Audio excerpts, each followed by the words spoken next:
Just waiting a couple of seconds.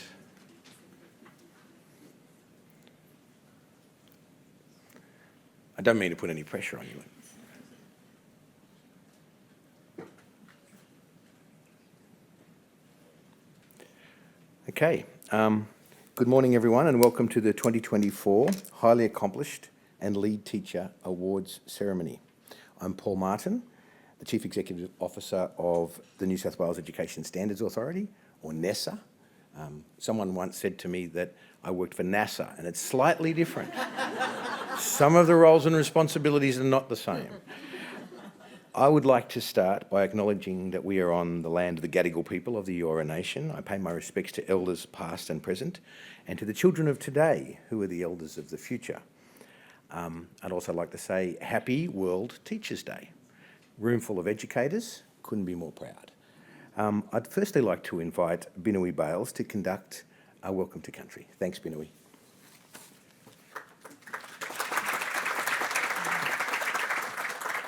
Gidirigo. Thank you, Paul.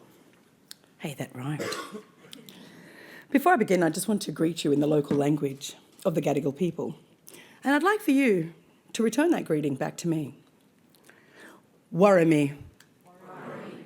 Ladies and gentlemen, boys, oh my goodness, that was a little too conservative for my liking. I understand we're at Parliament House and things are very conservative here, but greet me with some spirit and energy. Warami. Yahweh, too deadly. Budiri malinawo, ngaya bimbibila binui ngaya garigal nyora. You can't do that, can you? Okay. Ngaya wayanga iora wanarua banyalangira. Ngaya biana birigaba gangalu waka waka wuli wuli ngara. Ngaya binui miti miti ngaya redfern garigal nyora. Do you want to know what I said? Of course you do. Good morning, everybody. My name is Binui Bales. I am a proud Koori woman, born, raised, and still living on the block where my family have been for about 8 generations. That includes my sister, her children, and grandchildren. There goes the kids asking for money. We've been very fortunate in our family that we can trace our ancestry, maternal ancestry back, a little bit further than 8 generations actually, to 1824, to Old Sydney town, where my great-great-great-great-great-grandmother was forcibly removed from Old Sydney town, moved to Richmond's natives camp, and since then, all of my matriarchs, and some of my great-uncles as well, they were taken to various institutions like Bomaderry, Cootamundra, Parramatta Girls' Homes. And most of the men in our family were taken to either Kinchela or Mittagong Boys' Homes. I'm the second youngest of 8 daughters to the late Tiger Bales. I say the late and great, but you know. My dad was a very, very inspiring man who fought for land rights and really fought hard for the opportunities that First Nations peoples have today. So I want to honour my father in today's speech as well. My mother's people descend from here, Eora, Wanarua and Bundalang nations of New South Wales. My father's people descend from the Birigaba, Gungaloo, Waka Waka and Wooli Wooli nations from Central to North Queensland. Now, what does that mean to you? It just means I've got a really big mob, and it goes from Redfern up to about Hopevale, Cooktown. Anyhow, today I'm representing the Metropolitan Local Aboriginal Land Council, and it's an absolute honour to welcome you to Gadigal land. I would also like to welcome you on behalf of my family by welcoming you in language. Wan gari warami. Hello and welcome. Wan gari gamarara. Welcome, my friends. Wan gari Gadigal nyura. Welcome to the lands of the Gadigal. Gadigal land extends from South Head to Petersham, across to Randwick and up to Balmain. We are one of 29 clans of the Eora Nation. And the Eora Nation's boundaries are the 3 rivers, the Hawkesbury, the Nepean and the Georges, with the Pacific Ocean, our boundary to the east. Kari, grass tree, Gal, people. We are the grass tree clan. Our totem is the sand goanna, and we are of Gawara, the whale dreaming. As I mentioned, welcoming you to Gadigal land is a great honour and a privilege, as our people have always maintained strong connections to the land, the water and the sky. And still today we are practising our culture to share with all Australians and to ensure that the next generations never forget the history of this country. When I was growing up, my elders explained the importance and the significance behind doing welcome to countries and acknowledgements of country. My granny would say, these are our ancient diplomatic protocols. They have the power to minimise conflict and even prevented tribal wars. So we are taught from these young ages to introduce ourselves and to announce ourselves to country. And I want to encourage each and every one of you here today, and for you to share with your families, to find who the traditional custodians are of the lands on which you live, were born and work, and to use that as a proud of your identity as a proud Australian, and also can use for your acknowledgements of country as well. So we are taught to introduce ourselves to the spirits of the land, our ancestors, and we call upon them to look after us, to guide us, to protect us whilst on country, and to ensure that we get home to our families safely. The beautiful part about this is that the spirits of the land, our ancestors, do not see colour, but they feel the love, the respect, and the authenticity that we each have to offer. These old ways, they are our laws or our protocols, and they remind us of how we must conduct ourselves whilst on country. For example, we must look after each other, and we must look after country, our Mother Earth always. I want to take a moment to acknowledge elders. Not only the elders of this land, my elders, I want to acknowledge your elders, because without our elders, we simply would not be here today. I thank our elders for the strength, the resilience, and their wisdom for looking after us, country, and culture. I would also like to acknowledge the many sovereign First Nations across this country that we call Australia. And I pay my respect to all brothers and sisters, both Indigenous and non-Indigenous, who are here today. This Welcome to Country, it's an invitation to walk with us, not only in the spirit of reconciliation, but in the spirit of keeping country strong and cultures alive, so that we can thrive as one mob living in this country and sharing this country. In closing, I'd like to leave you with some wisdom from my grandmother. My granny used to say, we need to ensure that the future generations have the inherent right to clean water, quality air, and good food supplies to sustain them and all life forms. My granny would say, our actions today determine the kind of ancestor we will be to the children of the future. Granny calls this being an honourable ancestor. I'd like to thank you in traditional language and say Gidirigo. Thank you for the invitation. Wan Gariwarami, welcome to the lands of the Gadigal people. And one last ask from you. Can you all say Yanu Yanu? Yanu, Yanu. That means you want to see me again. Thank you. Cheers.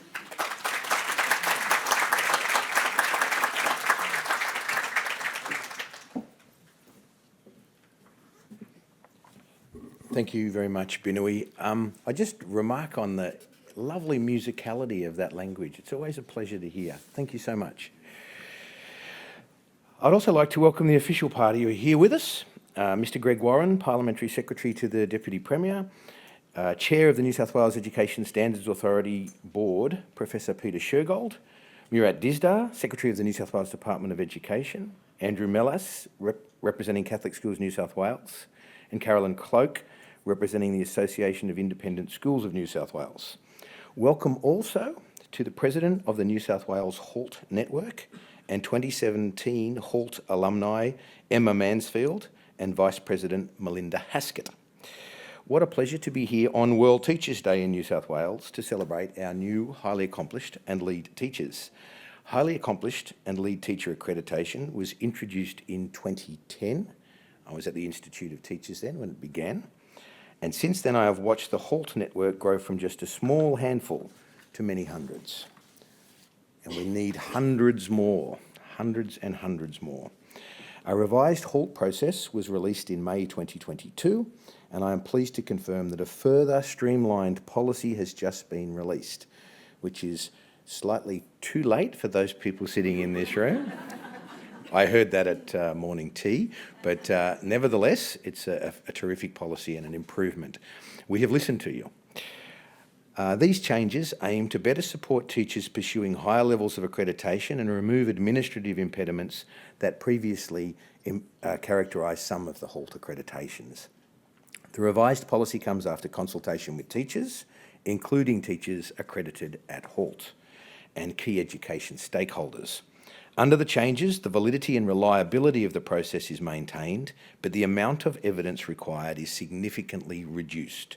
More flexible pathways will be available that better reflect teachers' ways of working. Teachers work in so many different environments. A one-size-fits-all process is not as useful as one that is contextual, and all of the HALT teachers have told us that. Today, 34 of you gain national recognition for your exemplary teaching practice and join the New South Wales HALT community. Today we are here to celebrate your significant achievement.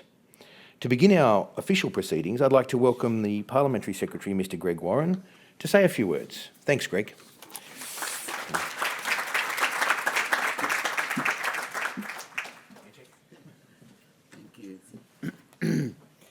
Thank you.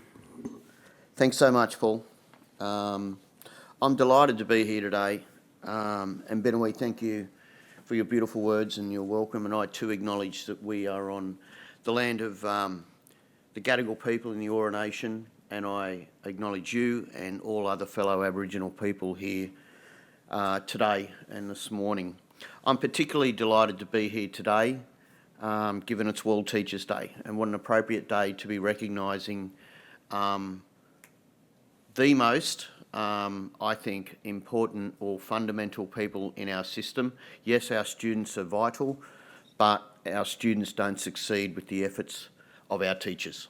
And today we acknowledge all of you and we thank you. I bring with me the apologies of my good friend and the Education Minister and Deputy Premier, Prue Carr, who is at another event, and she wanted me to pass on her personal thanks and gratitude to all teachers and all recipients of today's event.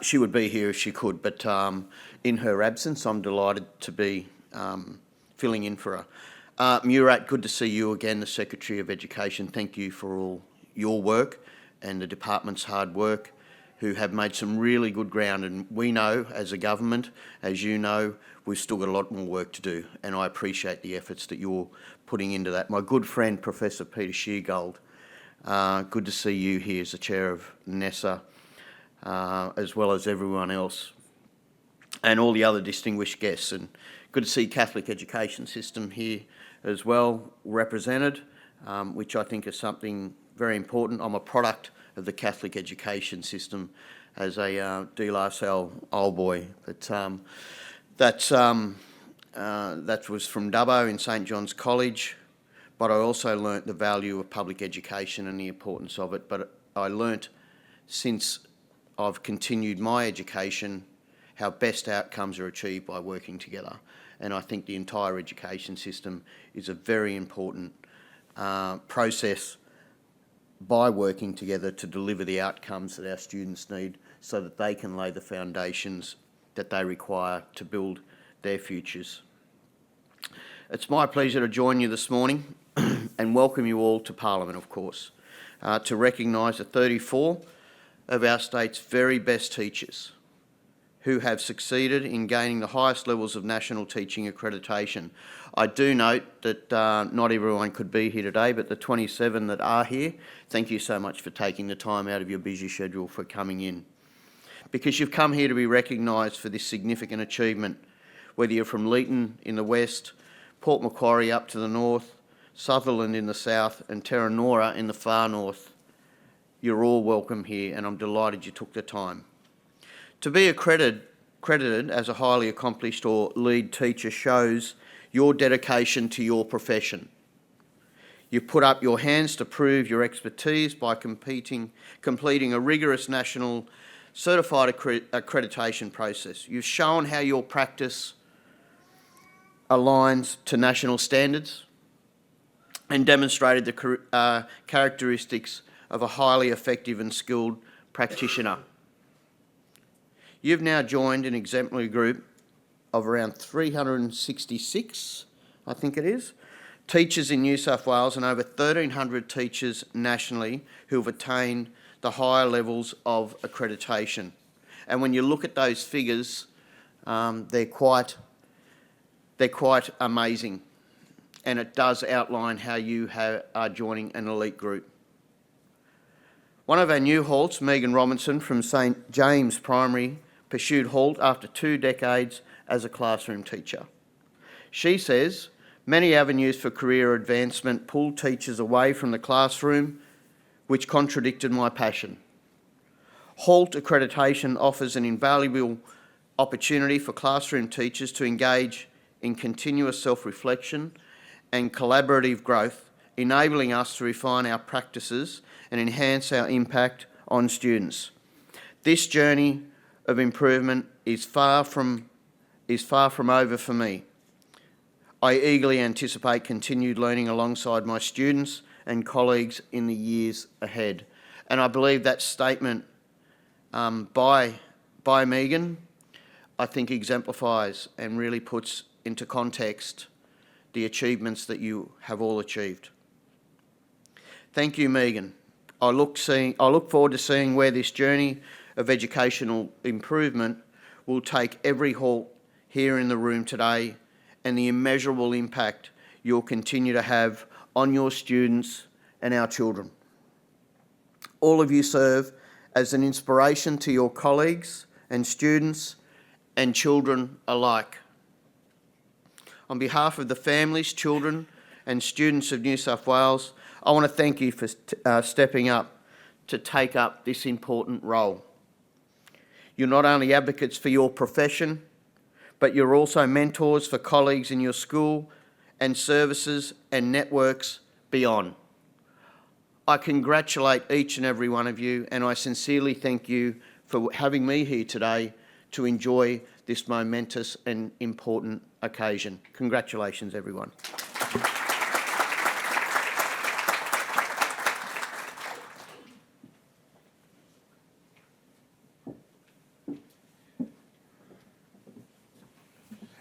Thank you very much for being here today, Parliamentary Secretary.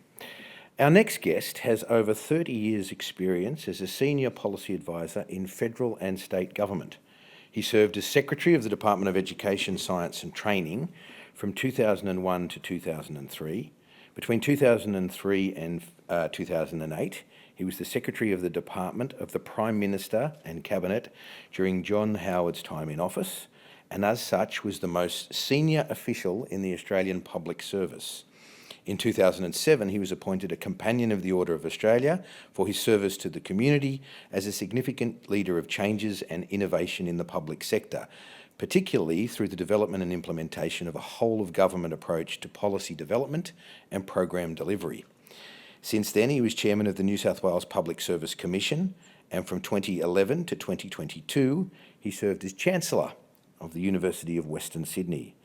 He was appointed Chair of the NESA Board 5 years ago and remains an important figure in public administration, particularly in the area of education, while also serving as the Chair of a range of private and not-for-profit companies. He's also a confidant and a mentor and a friend of mine, and I couldn't be more pleased to introduce Professor Peter Shergold.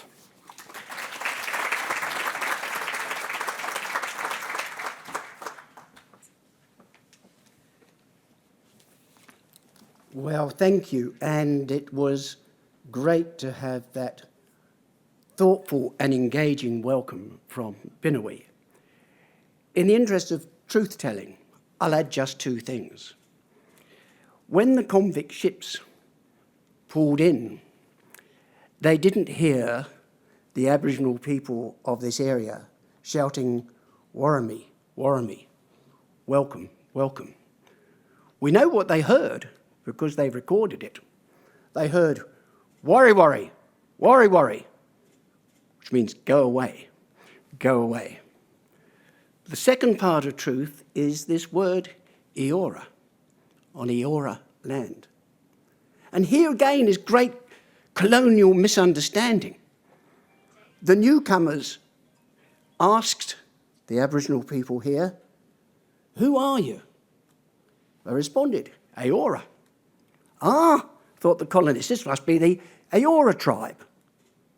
What they actually heard was people, as in we, the people of this land since time immemorial.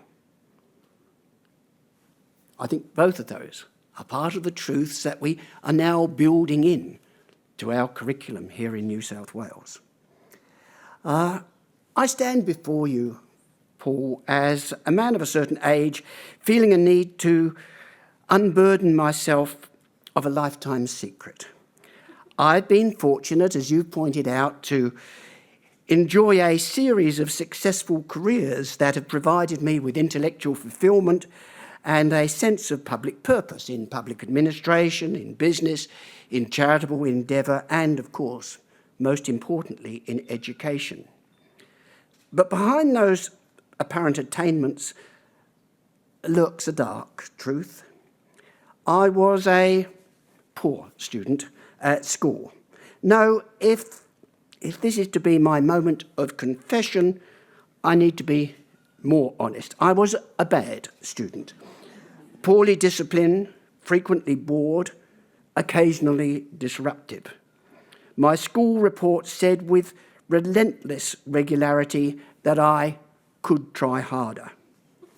And no, I'm afraid that even that admission gilds the lily of my educational attainment. I think I can say it now without losing my job, I was an expelled student, although that sentence was later commuted to suspension. At age 18, my school exams completed, but still confined to an English boarding school, I snuck out of my dormitory one night to meet a girl. And our assignation having been discovered, I suffered the stinging indignity of corporal punishment. 3 months later, in September 1965, I was, remarkably, at university and participating in the exciting freedom of make love, not war. That's how quickly things moved in the swinging 60s, from austere repression to liberation. But, and this is my rationale for my admission, my lifetime of opportunity had already been created by a teacher, a highly accomplished teacher, an inspiring teacher, a teacher who led by example, a teacher who knew how to persuade a reluctant student to try harder. That was the teacher who introduced me to Shakespeare. This was the teacher who allowed me to scrape into university. I've written about that teacher, Mr. Norman, in an edited book by Robert Macklin. It was published some 15 years ago. And in it, there were a number of successful women and men who identified the heroes of our school days. I'm certain that Mr. Norman taught carefully to the senior secondary curriculum of the time. But how he taught. He introduced us to Hamlet by pointing out the crude Elizabethan language with which Hamlet sometimes berates Ophelia, revealing that what we thought was very modern double entendres had a proud tradition in English literature. We learned from him about Elizabethan theatre and bull baiting and brothels and plague and stabbings. We learned about boys playing women, playing men. We acted scenes out. We imagined ourselves as groundlings standing before the stage, stinking of garlic and spilled beer.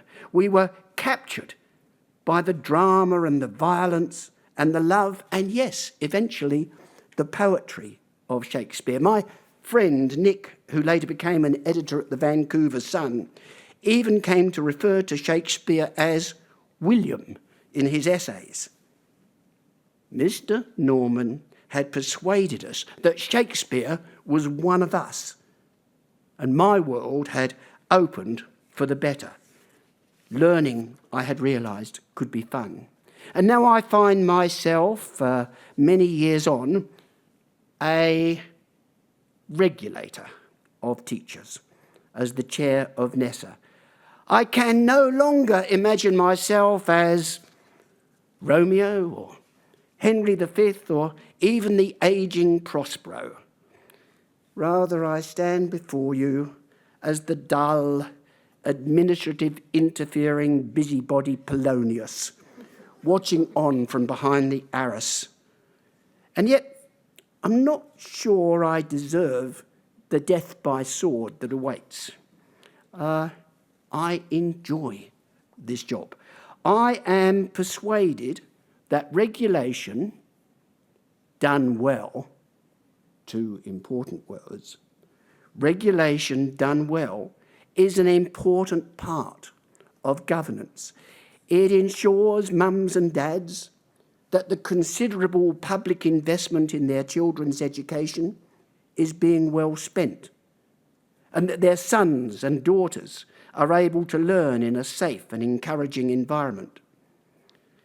At NESA, we exercise legislative authority to set and maintain standards. We regulate schools, we accredit teachers and oversight their initial teacher education and career development and the curriculum that they teach to. But we also recognise that it can be easy to overstep what is necessary. Our interventions need to be purposeful, based on an assessment of risk and focused on the potential benefits of rules and regulations and guidance. Yes, really, the potential benefits. I hope very much that you have discovered that NESA over the past few years has sought to simplify and clarify requirements, reduce prescription, lessen the administrative burden placed on the shoulders of time-poor teachers. And that does include our approach to HALT. You know, in my time here as the chair, I've been very pleased to see how much the numbers of teachers in the HALT community has grown. But we are taking important steps to help that community to flourish. As Paul has indicated, we are making changes to HALT accreditation with the aim of making it easier. And that policy, that new policy, is the result of 2 years of evidence-based research and consultation and ongoing collaboration between NESA, education leaders, teachers accredited at HALT, and other stakeholders. We have reduced the amount of evidence required. We've revised the process to better reflect the collaborative nature of teachers' work. We haven't finished. These are reforms that inevitably must be work in process. I still want, with Paul, to find ways to encourage more teachers to aspire to HALT status, to enhance their capabilities as a way of improving their professional ability and be able to wield more autonomy based on trust in the classroom. But it's a balancing act. In seeking to make HALT more attractive, I also want to be certain that it will continue as it is now to require a rigorous demonstration of outstanding teaching. And that is why we're celebrating with you this morning. I want to ensure that HALT accreditation remains an acknowledgement of hard-earned achievement, worthy of the pride that's in this room. You are testimony to the fact that that goal is being achieved. Your HALT status recognises you as exemplary practitioners in your schools, your services, your wider communities. Of course, you exercise your practice within the structure of an approved and an explicit curriculum. But within that framework, you have put yourself forward to your students. They have come to discern your interests, your enthusiasms, your experience, your perspectives on life. I learned much about English literature and geography and history and politics from my teachers, but I cannot now bring to mind the curriculum which I studied. I can remember the teachers like Mr. Norman who inspired me, but I have long, long ago forgotten the teachers who failed to pique my adolescent zeal. And as HALTs, you, of course, have done that, and you have an important role as mentors to the next generation of teachers, building capabilities, elevating professional practice. And finally, in conclusion, an apology. HALT. HALT is a dismal acronym for a dynamic and innovative group of teachers. So I want you to know that for me, you will always be GO. Great organisers, genuinely open-minded, generally outstanding, game-changing operators. You are my GO teachers, and I have been very pleased to be here this morning and have the chance to meet you. I look forward to witnessing your contributions to the teaching profession and to supporting those who will follow in your footsteps. Together, you will demonstrate all that is best about teaching, all that transformed my life. Thank you so much.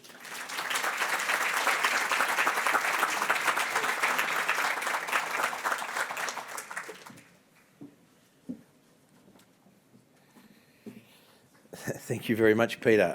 I am thinking we might see if we can halt. Yeah, it only just occurred to me. How silly. And also, just a note to self that I hope the media don't get hold of Hamlet, or it'll be off the HSC prescriptions. Okay. Parliamentary Secretary, if you could please now join me on stage. It's time for the official medal presentation. Each award recipient will today be presented a highly accomplished or lead teacher medal. We'll start with highly accomplished teachers. Doha Adra. Malik Fard.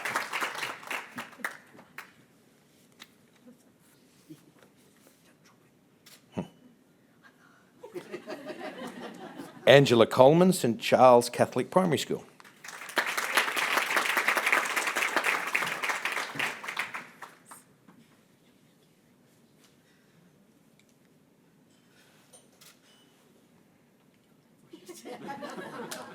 Cara Di Maria, St Joseph's Primary School.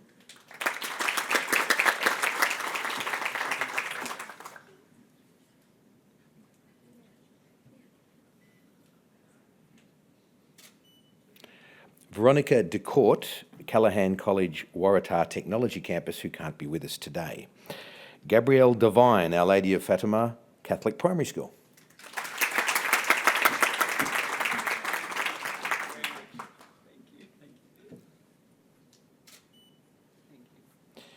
Jessica Falone, Rosebank College, and Jessica could also not be with us today.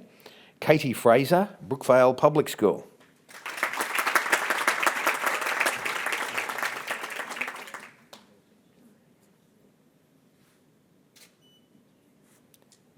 Melissa Gain, Jasper Road Public School.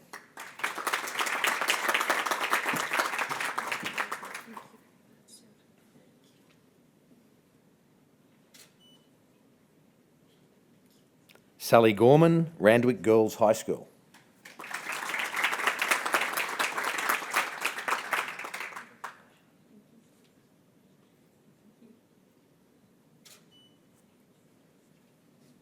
Vanessa Gray, St Joseph's Regional College.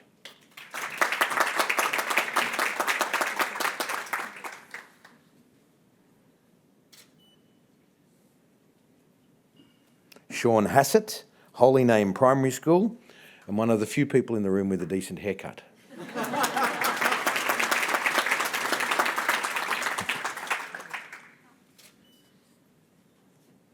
Terry Humphreys, Ravenswood School for Girls. Okay. Amelia Lawson, Fort Street High School. Amelia could not be with us today. Suk Leong, Jasper Road Public School.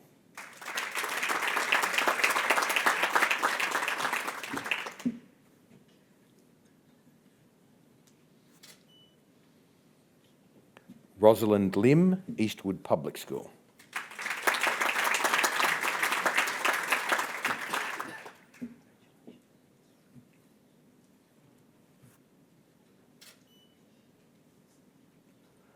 Luke Marks, Kingsgrove Public School. Luke was also unable to attend today. Timothy Masters, St Clair's High School.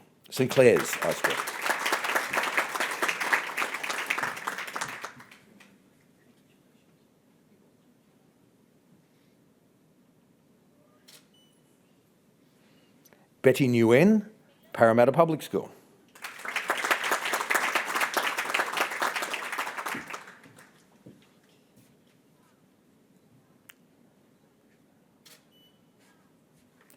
Paige O'Rourke, St Christopher's Catholic Primary School.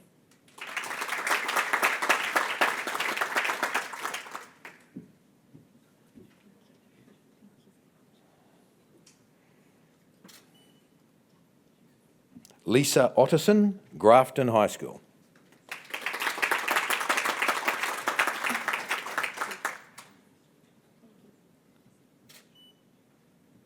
Joanne Piccinine, Woodbury Learning Centre. Joanne was also unable to attend. Shantae Poot, Our Lady of Fatima Catholic Primary School. My apologies, Shantae.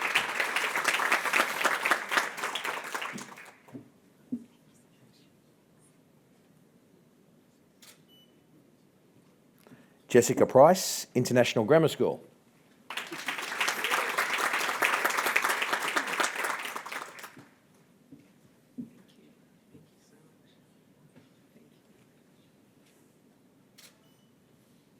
Denise Robbins, Regentville Public School.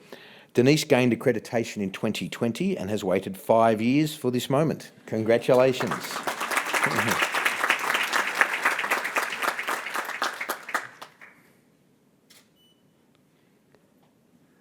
Megan Robinson, St James Primary School.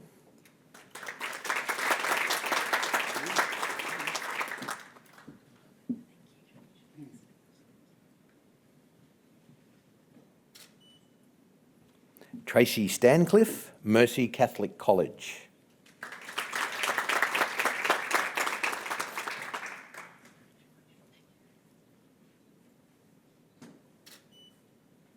Melissa Stout, Marta Maria Catholic College.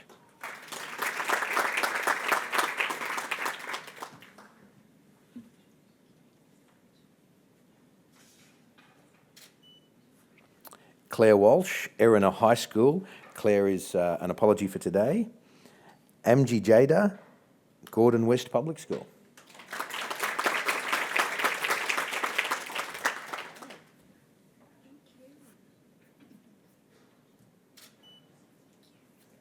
Jessica Wilson, St Ambrose Catholic Primary School.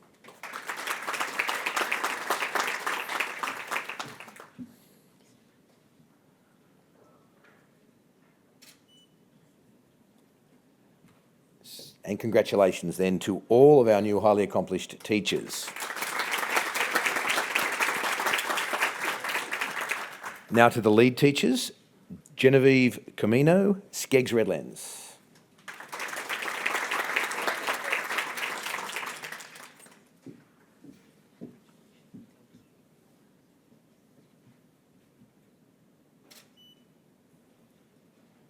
Simone Hirsch. Simone works across 5 public schools in the regional north of New South Wales. Simone achieved her highly accomplished teacher accreditation back in 2020 and today is being recognised for achieving lead teacher.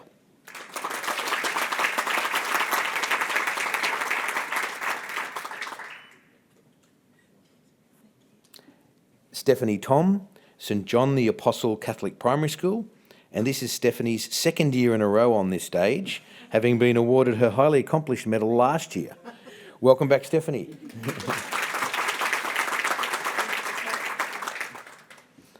And last but not least, of course, Elizabeth Van Bussel, Abbottsley.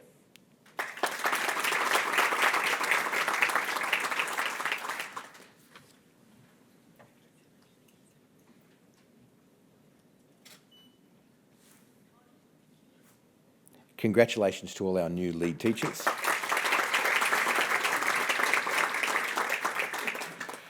Now, just before I go on to introduce Lisa Otterson, who's going to say a few words on behalf of the teachers who've achieved HALT, I did have a conversation, quite a few small conversations in the area out there before I came in, and I'd also like to pay a big mention to all of the partners who have put up with and looked after and supported all of our HALTs going through this journey. I heard that there's a fair bit of babysitting done, quite a few meals made, and perhaps and occasionally some forbearance with some testiness and tetchiness. So thank you to all the partners and supporters and families of HALT members. One of our award recipients you will have just seen on stage is Lisa Otterson. Lisa originally planned to train guide dogs for the blind. However, her degree in special education led to a change of heart. She's now 21 years into a rewarding teaching career, helping students with disabilities navigate their world. She began her teaching career at Narberthong Special School, working with students with visual impairments and additional disabilities. Now she works in what she calls a dream role at Grafton Public School, where she teaches blind and low vision students. I'd like to invite Lisa to the stage to tell us all about her HALT journey and her dedication to the students with such complex needs. Welcome.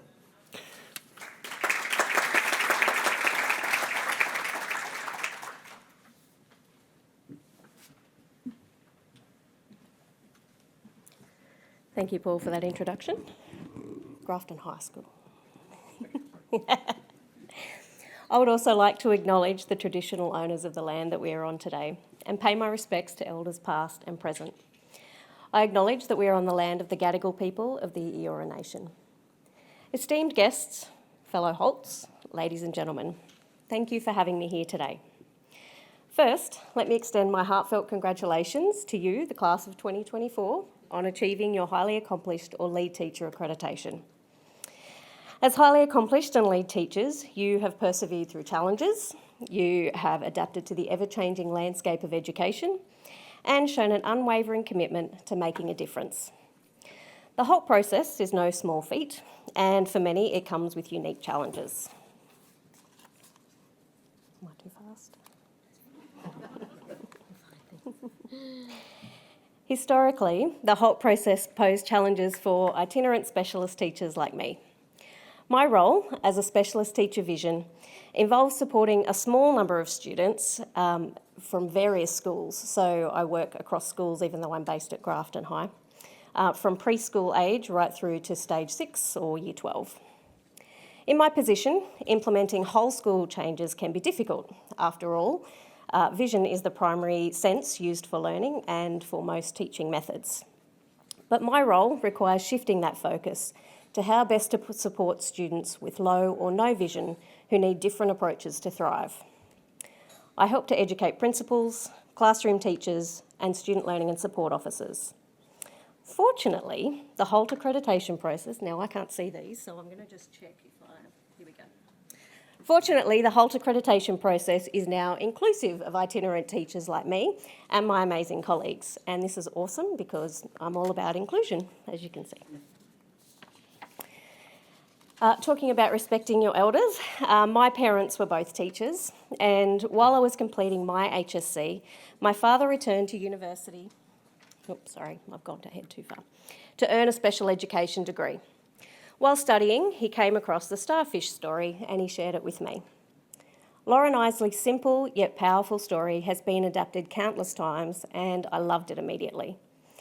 Imagine for a moment I'm your typical 90s student doing my HSC with my A4 folder of notes and I've decorated the front of the folder with cute dog pictures and Far Side comics, but front and centre was the starfish story. A man was walking along a beach covered in starfish that had washed ashore. He saw a boy picking up the starfish and throwing them back into the ocean. Can you tell me what I'm on the next one? The man asked, "Why are you doing this? There are thousands of starfish. You can't possibly make a difference." The boy smiled, picked up another starfish and tossed it into the sea. "I made a difference to that one," he said. The message at the heart of the story, "It made a difference to that one," has not only been the advice of my parents, but also the guiding principle of my career. Just as the starfish was given a chance to thrive, we, as highly accomplished and lead teachers, give every student in our care a chance to thrive. Today, I will be sharing short clips of some of the incredible students that I've had the privilege of teaching. These clips reflect the progress these students have made, demonstrating their persistence in learning at the pace and level suitable to them as individuals. As HALTs, you know students and how they learn. You ensure teaching is inclusive and responsive to the diverse needs of students, whether those needs are physical, cultural, intellectual, or ability-based. You create environments where each student can thrive. It made a difference to Abigail. Abigail has cortical vision impairment. Now, am I playing? No. Okay, now. Abigail has cortical vision impairment. This means she has difficulty understanding and relying on what she sees.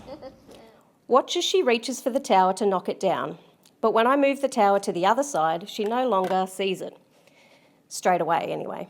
Abigail's determination to keep searching for the tower shows her growing CVI skills.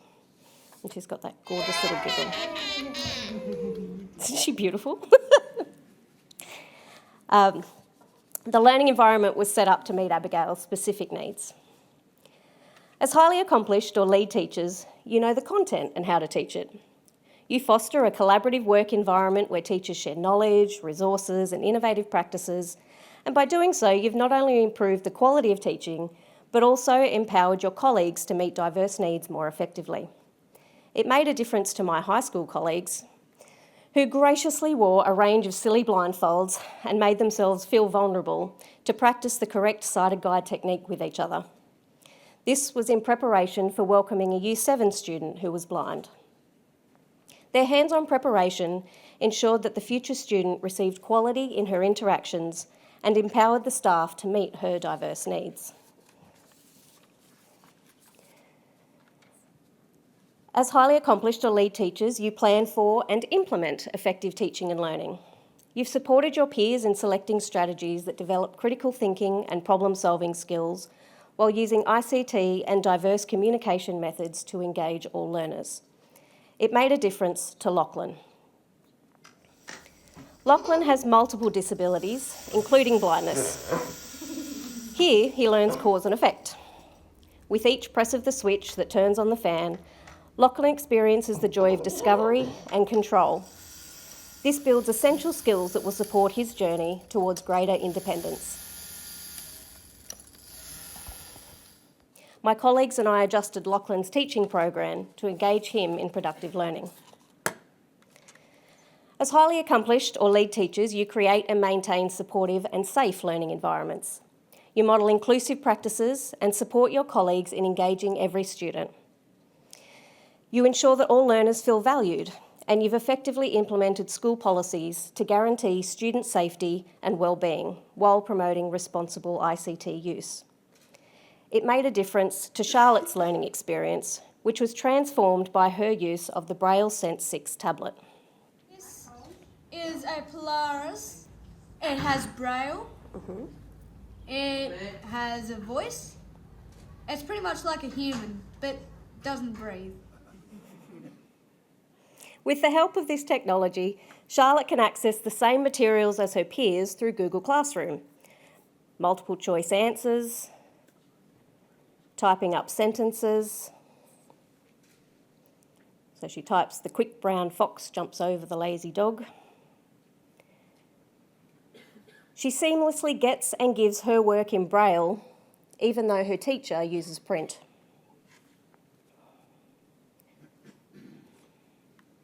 Additionally, this tool empowers her to navigate the internet, ensuring she stays connected and engaged safely and responsibly. As highly accomplished and lead teachers, you assess, provide feedback and report on student learning. You've used a range of assessment strategies to diagnose individual learning needs and provided targeted feedback that supports student progress. It made a difference to William.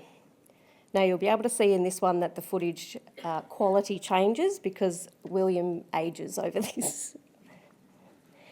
William learned the stages of reading Braille, starting from tactile awareness to reading aloud. Am I playing?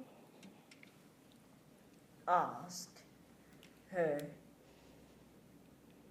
mum. And progressing to fluent silent reading. This journey wasn't just about teaching, but also assessing and providing feedback at each stage to ensure his success. As highly accomplished or lead teachers, you engage in professional learning. You've embraced relevant research and professional discussions to remain reflective and adaptive in your work, ensuring your students, your pre-service students and your master's students benefit from the highest quality education. It made a difference to me personally, as a bit of a tech nerd, as I continuously learn about new technology for people with low vision and blindness. From apps that describe the world, to refreshable Braille displays, multi-line Braille graphic displays, and magnification software. It's exciting to see how technology opens new doors for our students. As highly accomplished or lead teachers, you engage professionally with colleagues, parents, carers, and the community. By upholding ethical standards and facilitating open communication between schools and families, you've fostered trust and collaboration. It made a difference to parents. Your open communication has reinforced the existing unwavering support that parents and carers have of their children. It made a difference to the wider community as you built bridges that ensure every student has the support they need within their community. Just like the starfish story, your work as highly accomplished and lead teachers is not only a source of personal pride, but also creates meaningful impact, one student, one colleague, one parent, and one community member at a time. Once again, congratulations to you all. Thank you.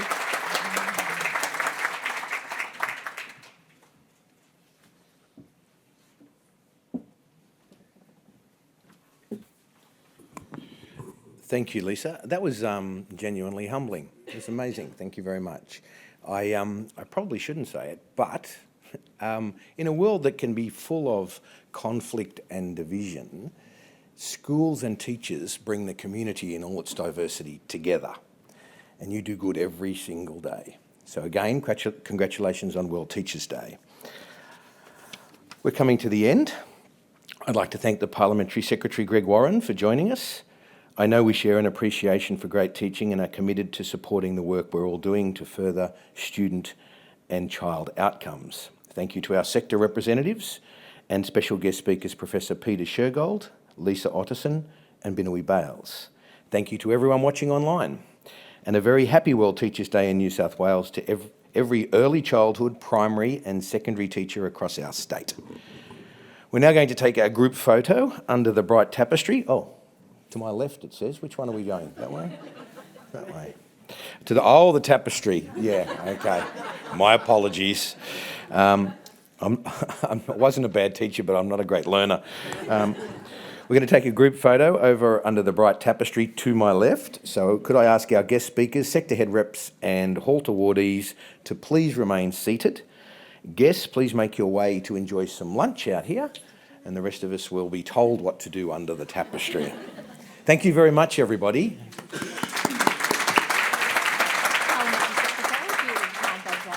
Professor Shergold, would you mind going down on the tapestry for an official group photo? Caroline and Andrew, would you like to join us for an official group photo? Thank you. Down here. Thank you. Will you be able to send this? Yes, absolutely. We'll arrange that for both of you.